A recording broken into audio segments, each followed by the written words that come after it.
ونعوذ بالله من شرور أنفسنا ومن سيئات أعمالنا من يهد الله فلا مضل له ومن يضلل فلا هادي له أشهد أن لا إله إلا الله وأشهد أن محمدا عبده ورسوله اللهم صل وسلم وبارك على سيدنا محمد وعلى سيدنا محمد. Jamaah zuhur yang dirahmati Allah SWT, alhamdulillah, puji syukur kehadirat Allah SWT sehingga kita bisa merasakan keimanan, bisa merasakan kenikmatan dalam kesehatannya, sehingga kita bisa beramal atas perintahnya dan menjauhi atas larangannya. Ini semua atas nikmat Allah Subhanahu wa taala yang Allah berikan kepada kita semua. Semoga kita diberi istiqomah selalu dalam nikmatnya Allah Subhanahu wa taala. Amin ya rabbal alamin. Salawat dan salam kita haturkan kepada Nabi Muhammad sallallahu alaihi wasallam.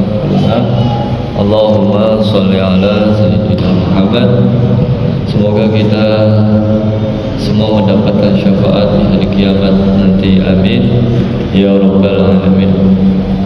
Bismillahirrahmanirrahim. Melanjutkan surat Al-A'raf pada ayat 173. Bismillahirrahmanirrahim.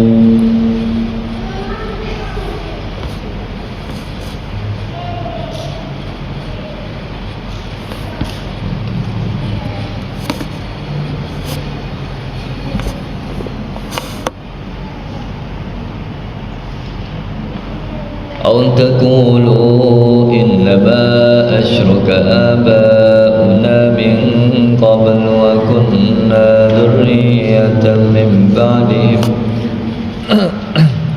أفتهلكنا بما فعل المبطلون وكذلك نفصل الآيات ولعلهم يرجعون واتل عليهم نبأ الذي آتيناه آياتنا فانسلخ منها فأتبعه الشيطان فكان من الغاوين. أو تقولوا atau agar kamu tidak mengatakan Innama asyraka, sesungguhnya Innama asyraka aba'una, sesungguhnya yang telah mempersekutukan itu adalah nenek moyang kami, orang tua kami. Min qablu, dari sebelumnya atau sejak dahulu. Wa kunna, sedangkan kami ini dzurriyyatan min ba'dihim, dijadikan atau sebagai anak-anak keturunan mereka sesudah mereka. Afatuhlikuna, maka apakah engkau akan membinasakan kami bima fa'alal mubatilun, karena perbuatan orang-orang yang sesat dahulu, yang dulu dalam menyesatkan. Wa kadzalika, dan demikianlah nufassil, kami menjelaskan al-ayat, ayat-ayat itu, wala'allahum yarji'un, agar mereka itu kembali kepada kebenaran. Watlu alaihim naba'al ladzi, watlu, dan bacakanlah wahai Muhammad kepada mereka, ke atas mereka berita naba'al ladzi, berita-berita yang telah kami berikan kepadanya, atainahu ayatina, diberikan padanya ayat-ayat kami, ayatina, ayat-ayat kami, atau pengetahuan tentang isi kitab. Fansalakha, kemudian dia melepaskan diri dari ayat-ayat itu. Fansalakha minha, kemudian dia telah melepaskan diri dari ayat-ayat itu. Fa'atba'ahu syaitan, lalu dia diikuti oleh syaitan. fakana minal ghawin, maka jadilah dia termasuk orang-orang yang tersesat. Jamaah hadirin yang dirahmati Allah, ini mengenai tentang perkataan orang kafir. Dari sini ayat menjelaskan kepada mereka agar mereka ini tidak mengatakan bahwasanya kesalahan dia itu dengan sebab nenek moyang mereka. Jadi ayat ini mengantisipasi agar mereka itu tidak mengatakan di hari kiamat dengan sebab nenek moyang saya maka tidaklah saya disiksa. Jadi dalam ayat ini sudah dijelaskan pada ayat sebelumnya. Ayat sebelumnya tentang persaksian Allah kepada mereka atau bentuk janjinya, bahwasanya mereka itu dikeluarkan dari tulang punggung anak cucu Adam. Wa id akhadha rabbuka min bani Adam. Mereka ini diciptakan atau dikeluarkan dari tulang punggung anak cucu Adam. Tuhanmu itu mengeluarkan dari tulang punggung anak cucu Adam, keturunan mereka, dan Allah mengambil kesaksian terhadap diri mereka sendiri. Jadi semua yang perkara sudah di hadapan Allah, kita tidak bisa atau kita tidak pantas mengatakan saya begini dengan sebab dia. Jadi nggak pantas orang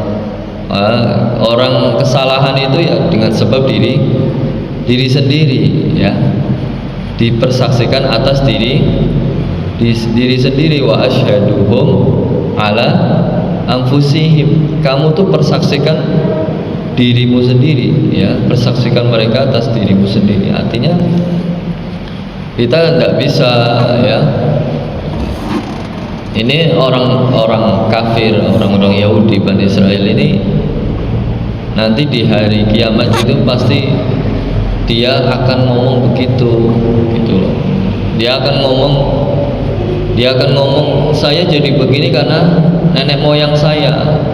Nah, padahal ayatnya tidak begitu. Ayat yang diturunkan oleh Allah tidak begitu. Kamu dengan sebab begitu ya karena dirimu sendiri. Karena pada hakikatnya Allah menciptakan makhluknya itu semua dalam keadaan sempurna, tidak ada kecacatan, ya. Maksudnya tidak ada kecacatan, ya, pada hakikatnya semua Allah menciptakan manusia ini condong dalam ketauhidan. Fitrahnya manusia ketika lahir ke dunia ini fitrahnya suci. Adapun yang menjadikan dia kafir, ya orang tua mereka. Bukan disesatkan dari nenek moyang mereka, bukan, tapi orang tua mereka. Anak kadang begini, kita melihat, ya, anak tidak bisa sholat ya karena orang tua tidak mengajarkan sholat. Anak nggak bisa ngaji karena orang tua tidak mengajarkan ngaji. Nah, kuncinya tuh di situ. Di mana kita ada kemauan maka ada 1000 jalan, ya.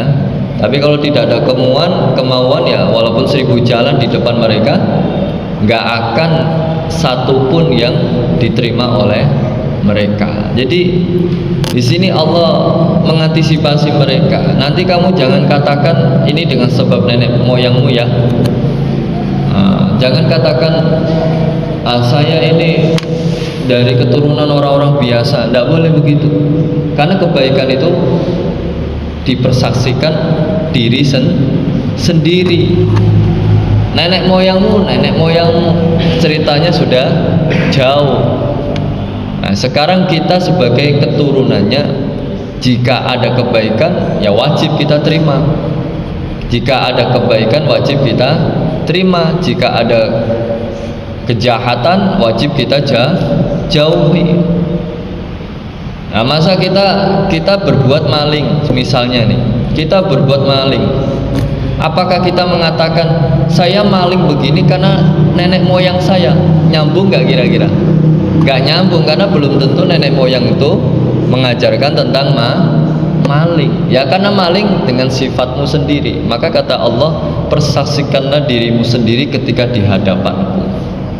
Nah, maka dalam tafsir ini ya kita ketahui bersama bahwasanya Allah mengingatkan kepada kita sebelum kita mengatakan bahwasanya saya ini begini karena itu, karena nenek moyang saya. Tidak boleh ya, kita dilarang oleh Allah karena Allah sudah mengatakan sesungguhnya ya kamu itu lengah, ya kamu itu lengah. Tahu lengah?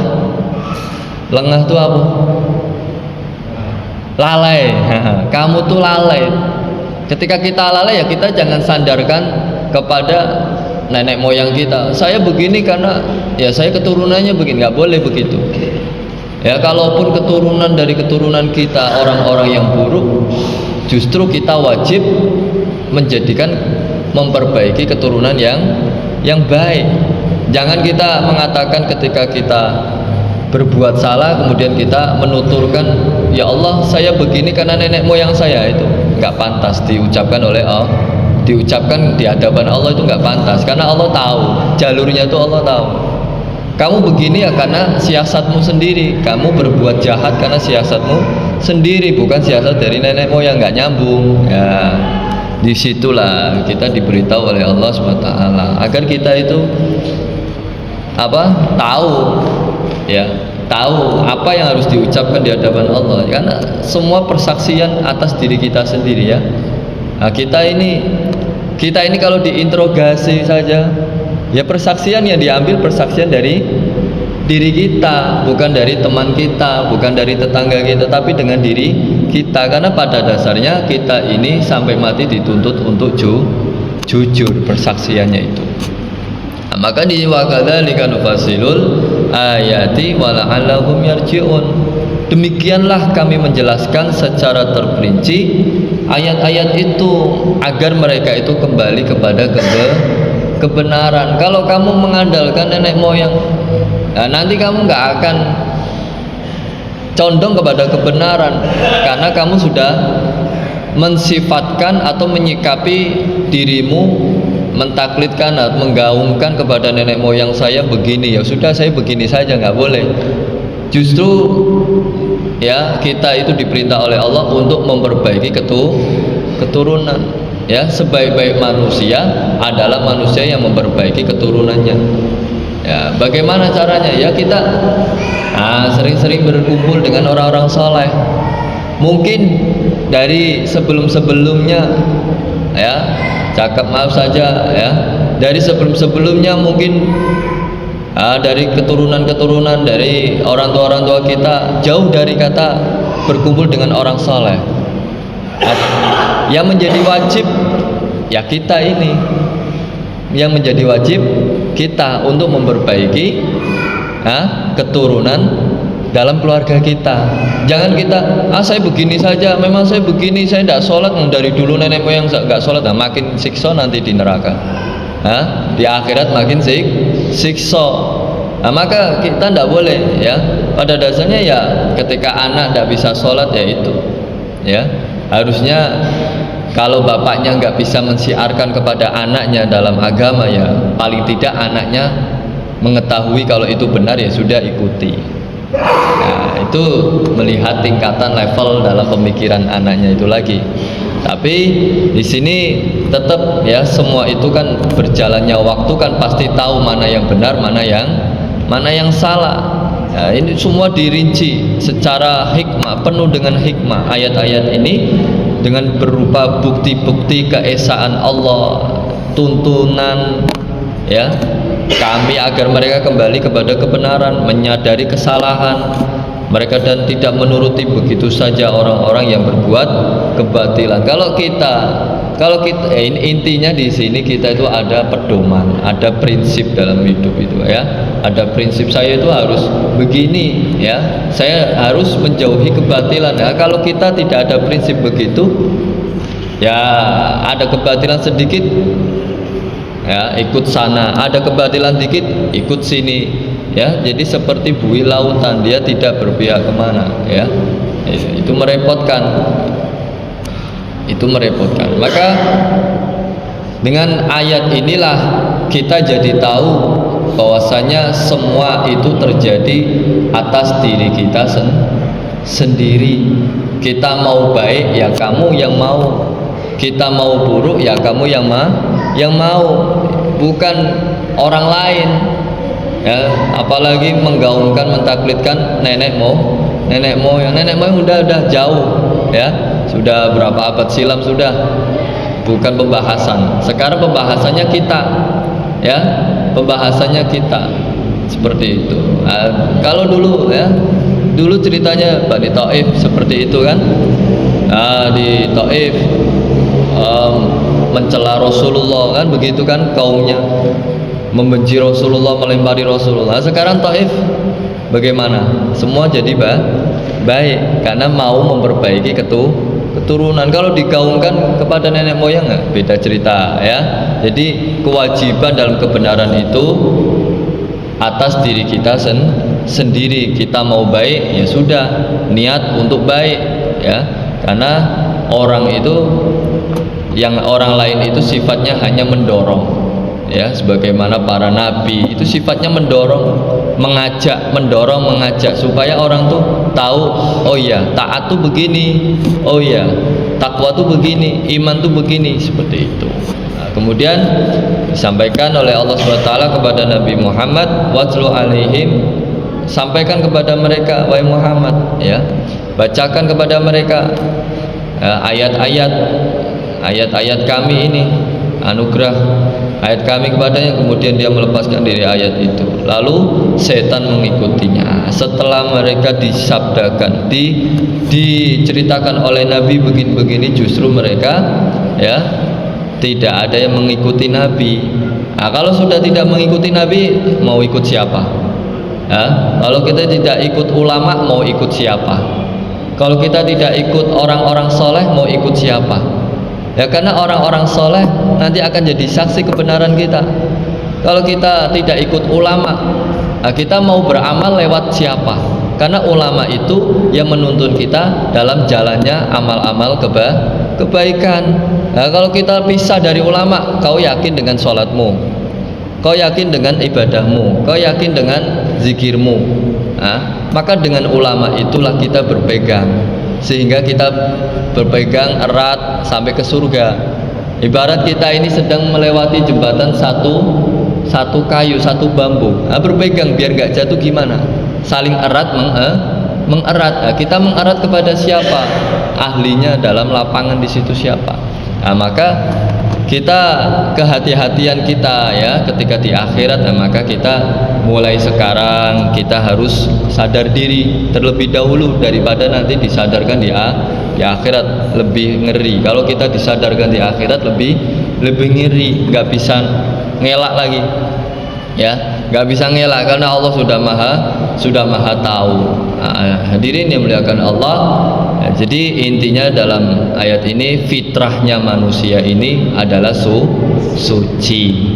Adapun nanti berjalannya waktu dia makin condong dalam kejahatan atau condong dalam kebenaran, maka ketahuilah itu semua bersaksikan atas diri sendiri. Jangan salahkan yang lain, jangan salahkan nenek moyang sudah lewat ya. Maka inilah beberapa ayat yang dijelaskan ya oleh Allah SWT tentang keesaannya. Semoga kita selalu diistiqomahkan oleh Allah dalam keimanannya hingga akhir hayatnya. Amin ya rabbal alamin. Kita tutup doa kifaratul majlis. Subhanallah bihamdi, subhanaka asyhadu an la ilaha illa anta, astaghfiruka wa atubu ilaik. Assalamualaikum warahmatullahi wabarakatuh.